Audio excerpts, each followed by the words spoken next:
Hello friends, आपका स्वागत है हमारे चैनल ग्लांस एकेडमी पर। फ्रेंड्स, हम घटना चक्र में लेकर उपस्थित हुए हैं बायोलॉजी। अब बायोलॉजी में भी हम कौन सा चैप्टर पढ़ रहे हैं? जैव उर्वरक। और आप लोगों की कमेंट थी कि इसको डिटेल से पढ़ाया जाए, तो अब हम सोच रहे हैं कि इसको डिटेल करेंगे। ठीक, आप लोग बहुत प्यार मिल रहा है। और आप लोगों की तैयारी कैसी चल रही है? अब बहुत कम टाइम बचा हुआ है, तो थोड़ा सा आप टाइम ज़्यादा दें तैयारी करने में। और कैसे स्ट्रेटजी होनी चाहिए, अभी क्या क्या हमें पढ़ना चाहिए, 75 डेज के राउंड बचा हुआ है, तो आप मॉक टेस्ट कैसे करेंगे, कैसे चीज़ों को कवर करेंगे, इसके बारे में ज़रा आप लोग टाइम से अपना शेड्यूल बना लीजिए और अच्छे से प्रिपरेशन करिए, ताकि पीटी आपका निकल जाए, तब जाके आप मेंस की तैयारी स्टार्ट कर सकते हैं। आइए शुरू करते हैं अपने चैप्टर जैव उर्वरक से। अब फ्रेंड्स, अगर आप लोग मॉडल पेपर करना चाहते हैं, मॉडल या प्रीवियस ईयर का पेपर करना चाहते हैं हमारे चैनल पर, तो प्लीज़ आप लोग कमेंट करिए कि आपको क्या करना है, मॉडल पेपर या प्रीवियस ईयर के क्वेश्चन आपको सॉल्व करने हैं। आप लोग कमेंट करेंगे, उसी के बेस पे हम देखेंगे कि हमें क्या पढ़ाना है, तो लेकर हम आएंगे। आइए स्टार्ट करते हैं अपने चैप्टर जैव उर्वरक में। जैव उर्वरक या बायो फर्टिलाइजर सूक्ष्म जीवों व जीवाणुओं से युक्त खाद्य है। इस खाद्य में मौजूद लाभकारी सूक्ष्म जीवाणु वायुमंडल में पहले से विद्यमान नाइट्रोजन को फसलों को उपलब्ध कराते हैं। मतलब सूक्ष्म जीवाणुओं के द्वारा क्या होता है, जो नाइट्रोजन वायुमंडल में उपस्थित होती है वो फसलों को उपलब्ध कराई जाती है।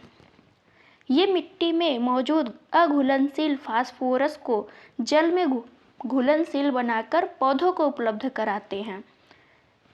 वैज्ञानिक प्रयोग द्वारा यह सिद्ध हो चुका है कि जैविक खाद के प्रयोग से 30 से 40 किलोग्राम नाइट्रोजन प्रति हेक्टेयर भूमि को प्राप्त हो जाती है, जिससे क्या होता है, उपज जो है 10 से 20% तक बढ़ जाती है।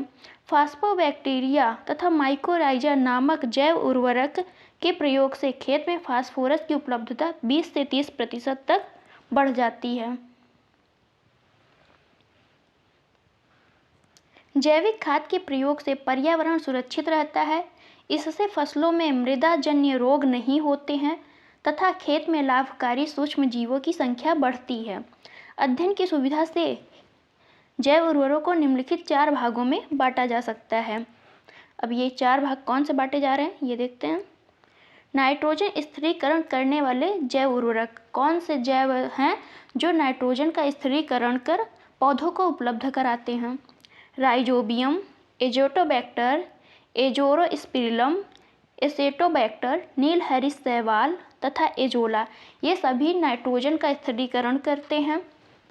सेकंड है फास्फोरस घुलाने वाले उर्वरक।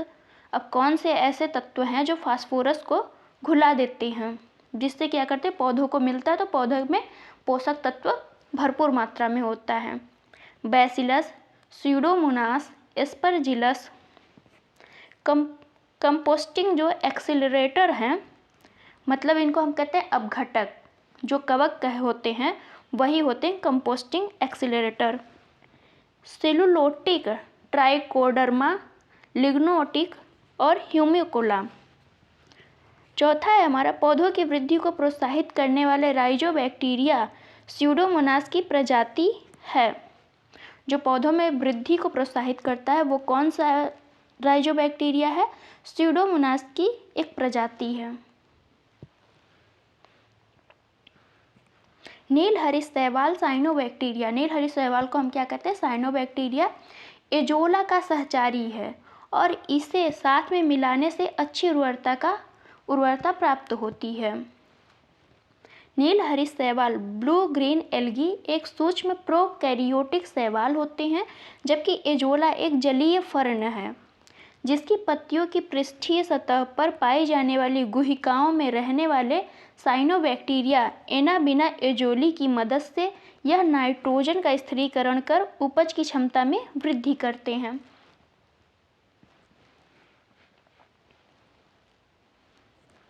दलहनी फसलों यथा चना, मटर, सेम, अरहर आदि की मूल ग्रंथियों में विभिन्न प्रकार के जीवाणु पाए जाते हैं जो कि नाइट्रोजन स्थिरीकरण में सहायक होते हैं। धान के खेत में नाइट्रोजन की कमी हो जाती है। धान के खेत में क्या होता है, नाइट्रोजन की कमी हो जाती है, जिसकी पूर्ति हेतु यूरिया, नील हरी शैवाल, एजोला आदि का प्रयोग करके नाइट्रोजन की कमी को पूरा किया जाता है, जिससे क्या होता है, उपज बढ़ती है। फसलों को पोषक तत्व मिलेगा तो उपज बढ़ेगी। विभिन्न फसलों में अलग अलग तरह के बैक्टीरिया पाए जाते हैं जो नत्रजन या नाइट्रोजन स्थिरीकरण के लिए उत्तरदायी होते हैं। अब कौन कौन से बैक्टीरिया हैं जो नाइट्रोजन स्थिरीकरण में उत्तरदायी हैं, देखते हैं। पहला, सोयाबीन। सोयाबीन में राइजोबियम जैपोनिकम, तीन पतिया घास राइजोबियम ट्राइफोली, लूसर्न राइजोबियम मेलिलोती, जलीय फर्न एनाबिना एजोली, गुन्नेरा माइक्रोफाइला, नोस्टोक मस्कोरम।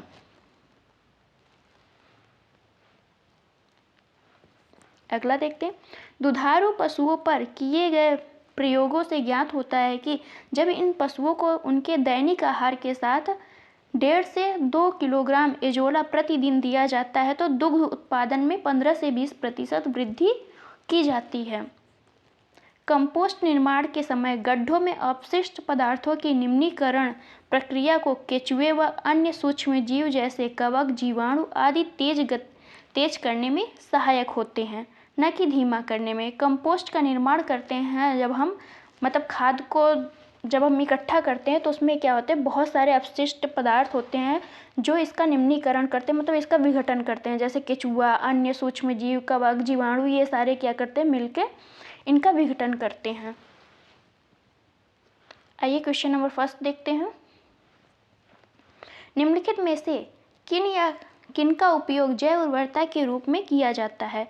एजोला, नील हरी शैवाल, अल्फा अल्फा। नीचे दिए कोड को सही उत्तर चुनिए। ठीक, इसका आंसर है बी। जैव उर्वरता के रूप में हम किसको प्रयोग करते हैं? एजोला और नील हरी शैवाल या ब्लू ग्रीन एल्गी। जैव उर्वरकों बायो फर्टिलाइजर को हम निम्नलिखित 4 भागों में बांटते हैं। नाइट्रोजन स्थिरीकरण करने वाले जैव उर्वरक कौन से हैं? राइजोबियम, एजोटोबैक्टर, एजोस्पिरिलम और एसेटोबैक्टर, नील हरी शैवाल और एजोला। फास्फोरस घुलाने वाले जैव उर्वरक कौन से हैं? Bacillus, Pseudomonas, Aspergillus. Composting accelerator कौन से हैं? तो ट्राइकोडर्मा और ह्यूमुकोला। चौथा है हमारा, पौधों की वृद्धि को प्रोत्साहित करने वाले राइजोबैक्टीरिया कौन से हैं? तो ये है स्यूडोमोनास की प्रजाति।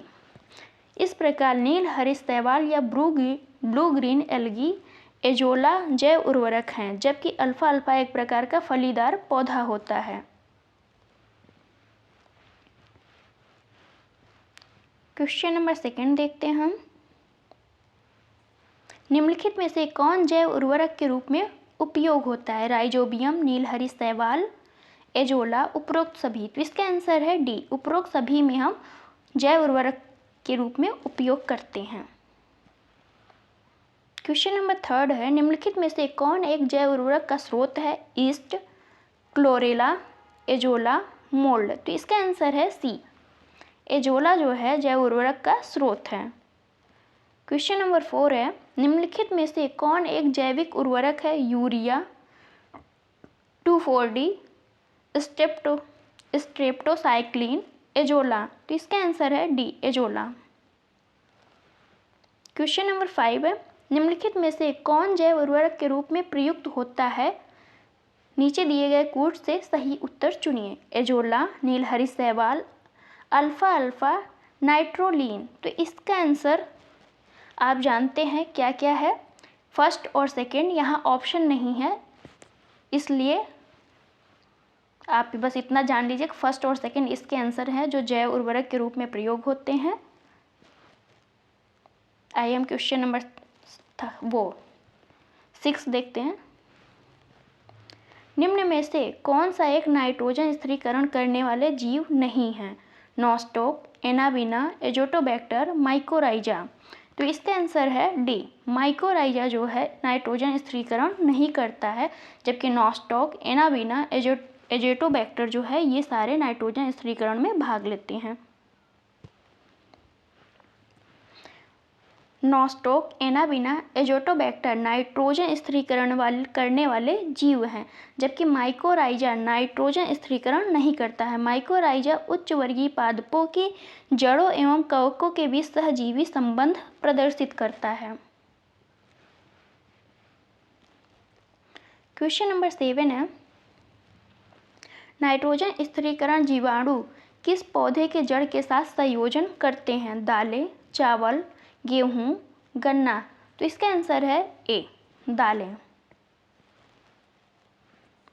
नाइट्रोजन स्थिरीकरण जीवाणु दलहनी फसलों, दालों की जड़ों के साथ सहजीवी संयोजन करते हैं। ये वायुमंडलीय नाइट्रोजन का स्थिरीकरण कर उसे अमोनिया में बदलते हैं, जो कि अमोनिया आयनों के रूप में नाइट्रीकारक जीवाणुओं द्वारा ग्रहण कर नाइट्राइट एवं फिर नाइट्रेट आयनों में परिवर्तित कर दी जाती है, जिसे मृदा के माध्यम से पादप ग्रहण कर लेते हैं।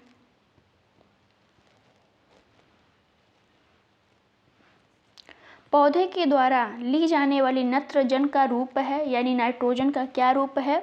नाइट्रेट के रूप में लेते हैं वो, या नाइट्रिक अम्ल, क्लोराइड, ऑक्साइड। तो इसका आंसर है ए, नाइट्रेट के रूप में पौधे जो है नाइट्रोजन स्थिरीकरण करते हैं या लेते हैं। पौधों के द्वारा ली जाने वाली नत्रजन का रूप क्या है? नाइट्रेट है।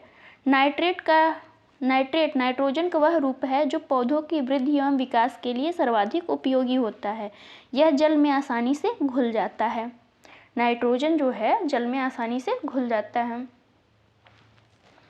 क्वेश्चन नंबर 9 है, पशुओं विशेषतः दुधारू गो के अनुपूरक भोजन के रूप में प्रयुक्त जैव उर्वरक क्या है? एजोस्पाइरिलियम, एजोला, एजोटोबैक्टर, राइजोबियम। तो इसका आंसर है बी, एजोला। दुधारू पशुओं में पाए गए प्रयोगों से साबित हुआ है कि जब इन पशुओं को उनके दैनिक आहार के साथ 1.5 से 2 किलोग्राम एजोला प्रतिदिन दिया जाता है तो दूध उत्पादन में 15 से 20% की वृद्धि हो जाती है। तो दुधारू पशुओं को क्या दिया जाए कि जिससे उनके दूध में वृद्धि हो जाए? तो वो होता है एजोला। क्वेश्चन नंबर 10 है, निम्नांकित में से कौन सुमेलित नहीं है? नीलहरित शैवाल जैव उर्वरक, क्रायोसोपा माहो नियंत्रण, बायो 902 सरसों का कायक्लोन या कायाक्लोन, एजोटोबैक्टर जैव कीटनाशी। तो इसका आंसर है डी, डी जो है सुमेलित नहीं है। एजोटोबैक्टर जो है कीटनाशी नहीं है। आइए देखते हैं एजोटोबैक्टर क्या है। अभी हमने वैसे तो हम पढ़ चुके हैं एजोटोबैक्टर क्या है। एजोटोबैक्टर एक जीवाणु है। इसका सबसे महत्वपूर्ण कार्य क्या है? नाइट्रोजन उपलब्धता के संदर्भ में है, क्योंकि यह मृदा में स्वतंत्र रूप से रहकर असहजीवी नाइट्रोजन यौगिकीकरण करता है, जिसका उपयोग पौधे अपनी वृद्धि एवं विकास के लिए करते हैं। ध्यातव्य है कि एजोटोबैक्टर जीवाणु या वायवीय स्वतंत्र रूप से रहकर मुख्य नाइट्रोजन यौगिकीकरण करने वाले जीवाणु होते हैं।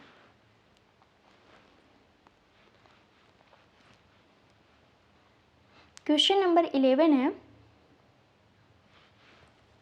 निम्नलिखित में से किस फसल में नीलहरित शैवाल मुख्यतः जैव उर्वरक के रूप में प्रयोग होता है? गेहूं, चना, धान, सरसों। तो इसका आंसर है सी, धान। धान में क्या प्रयोग होता है? तो ब्लू ग्रीन एल्गी, जिसे हम क्या कहते हैं? नीलहरित जीव शैवाल।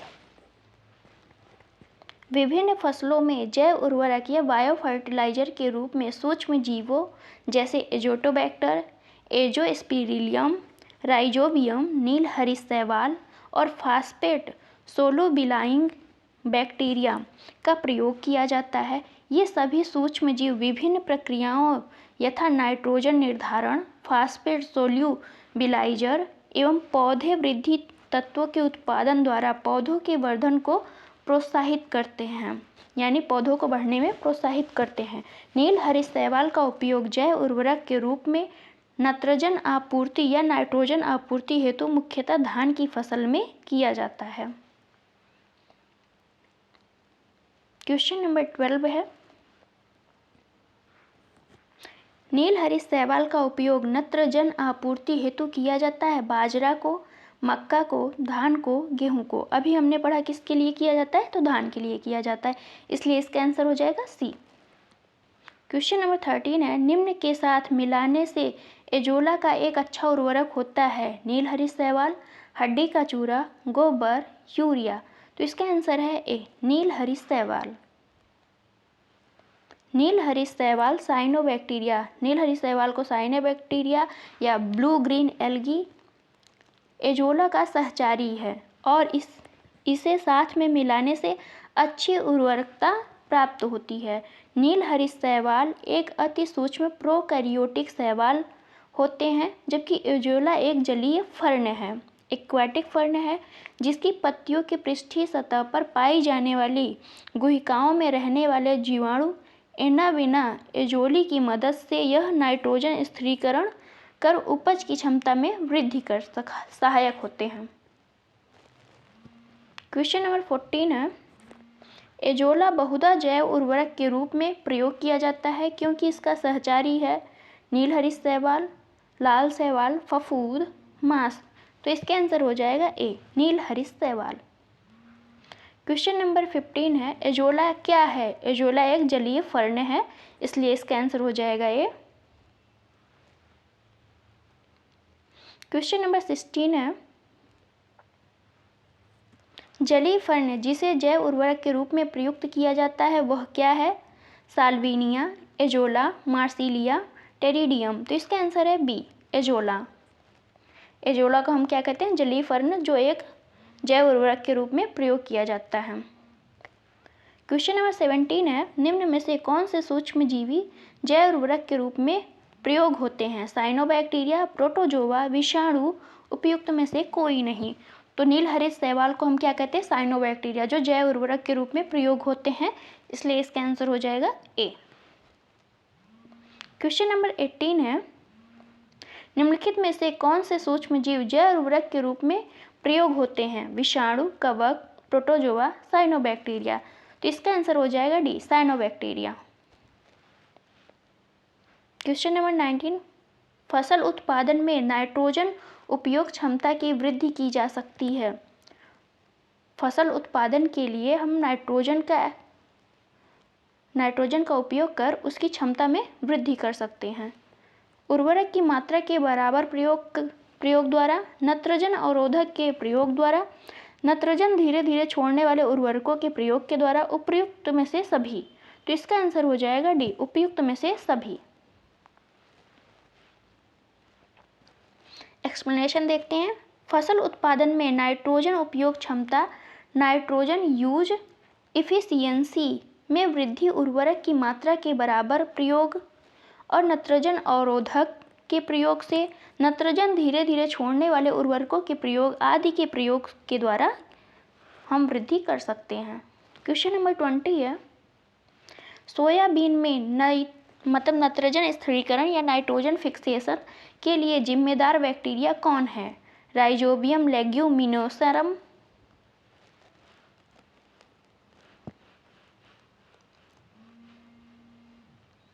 Rhizobium japonicum, rhizobium phaseoli, rhizobium trifolii. तो इसका आंसर है बी, राइजोबियम जैपोनिकम। आइए इसका एक्सप्लेनेशन देखते हैं। कुछ बैक्टीरिया एवं नील हरित शैवाल वायुमंडलीय नाइट्रोजन को अमोनिया में अपचयित या रेड्यूस करने का कार्य करते हैं। उनमें से कुछ हरे पौधों के साथ सहयोगी अथवा सहजीवी या सिम्बायोसिस के रूप में जीवित रहते हैं। लेगुमाचोसे ग्रंथि बैक्टीरिया राइजोबियम है, जो झुंड विशेष में प्राप्त होते हैं। विभिन्न फसलों में अलग अलग तरह के बैक्टीरिया पाए जाते हैं जो नाइट्रोजन स्थिरीकरण के लिए उत्तरदायी होते हैं। कौन कौन से हैं? जैसे सोयाबीन में राइजोबियम जैपोनिकम पाया जाता है, तीनपतिया घास में राइजोबियम ट्राइफोली पाया जाता है और लूसन में राइजोबियम मेलिलोथी पाया जाता है। जलीय फर्न क्या है? एनाविना एजोली। गुनेरा माइक्रोफाइलिया में नॉस्टक मस्कोरम पाया जाता है। ठीक। क्वेश्चन नंबर 21 है,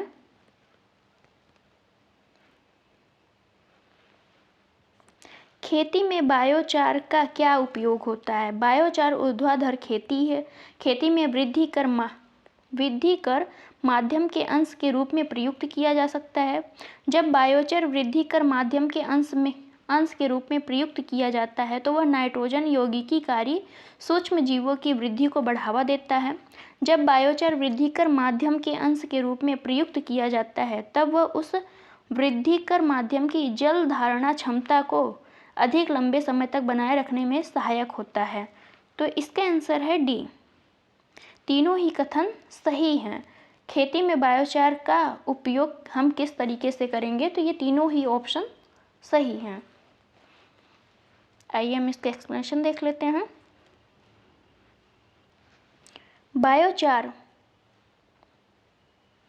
बायोचार उच्च कार्बन युक्त चारकोल का एक रूप है जो मृदा में प्रयुक्त होता है। इसे प्रायः कृषि अपशिष्ट जैसे धान, गेहूं, ज्वार, भूसी, कुटकुट अपशिष्ट इत्यादि के पायरोलिसिस द्वारा तैयार किया जाता है। इसके उपयोग से मृदा की उर्वरा शक्ति व जल धारण क्षमता तथा फसल उत्पादकता में वृद्धि होती है।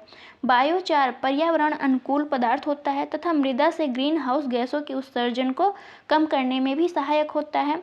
जब बायोचार वृद्धि कर माध्यम के अंश के रूप में प्रयुक्त किया जाता है तो वह नाइट्रोजन यौगिकीकारी सूक्ष्म जीवों की वृद्धि को बढ़ावा देता है। नेक्स्ट क्वेश्चन को देख लेते हैं हम। निम्न में से कौन सा पौधा नाइट्रोजन स्थिरीकरण में सहायक नहीं है? चना, मटर, सेम, धान। तो इसका आंसर है डी, धान। एक्सप्लेनेशन देखते हैं। दलहनी फसलों जैसे चना, मटर, सेम, अरहर आदि की मूल ग्रंथिकाओं में विभिन्न प्रकार के जीवाणु पाए जाते हैं जो कि नाइट्रोजन स्थिरीकरण में सहायक होते हैं। धान के खेत में प्रायः नाइट्रोजन की कमी होती है जिसकी आपूर्ति हेतु मुख्यतः क्या डालते हैं? यूरिया, नीलहरित शैवाल, एजोला आदि का प्रयोग करते हैं हम। क्वेश्चन नंबर 23 है 2,4-D है क्या है? एक कीटनाशक, एक विस्फोटक, एक कवकनाशी, एक खरपतवारनाशी। तो इसका आंसर है डी, 2,4-D एक खरपतवारनाशी है। 2,4-D ऑक्सिन एक पादप है। 2,4-D ऑक्सिन एक पादप हार्मोन है जिसका उपयोग खरपतवारनाशी या वीडीसाइड के रूप में फसलों में किया जाता है। खरपतवार यानी वीड्स खेतों में फसलों के साथ अनावश्यक रूप में उगकर जल, प्रकाश, खनिज, लवण इत्यादि के लिए फसलों में प्रतियोगिता करने लगते हैं जिसके परिणामस्वरूप फसल की अच्छी वृद्धि नहीं हो पाती है। क्वेश्चन नंबर 24 है निम्नलिखित में से कौन सा कथन कंपोस्ट के संदर्भ में सही नहीं है? इसमें जैव निम्नीकरण कचरे का अपघटन गड्ढे में होता है। इसमें कार्बनिक पदार्थ तथा पोषक तत्व अधिक मात्रा में होते हैं। गड्ढों में अपशिष्ट पदार्थों की निम्नीकरण प्रक्रिया को केंचुए धीमा कर देते हैं। निम्नीकृत होने वाले पदार्थों में कृषि अपशिष्ट पदार्थ जैसे पशुओं का मल मूत्र, गोबर, सब्जियों के अपशिष्ट आदि होते हैं। तो इसका आंसर है सी कथन सही नहीं है क्योंकि केंचुए जो होते हैं वह प्रोसेस को धीमा नहीं करते जबकि तेज करते हैं। आइए एक्सप्लेनेशन देखते हैं। कंपोस्ट निर्माण के समय गड्ढों में अपशिष्ट पदार्थों की निम्नीकरण प्रक्रिया में केंचुए व अन्य सूक्ष्म जीव जैसे कवक, जीवाणु आदि जो हैं तेज करने में सहायक होते हैं, न कि धीमा करने में। अब हमारा नेक्स्ट चैप्टर स्टार्ट हो रहा है फ्रेंड्स। कौन सा चैप्टर है? तो यह है क्रिया विज्ञान, कंकाल व मांसपेशीय तंत्र। तो इसको हम पढ़ेंगे नेक्स्ट वीडियो में। Thank you for watching friends. आपको कैसा लगा कमेंट बॉक्स में ज़रूर बताइए।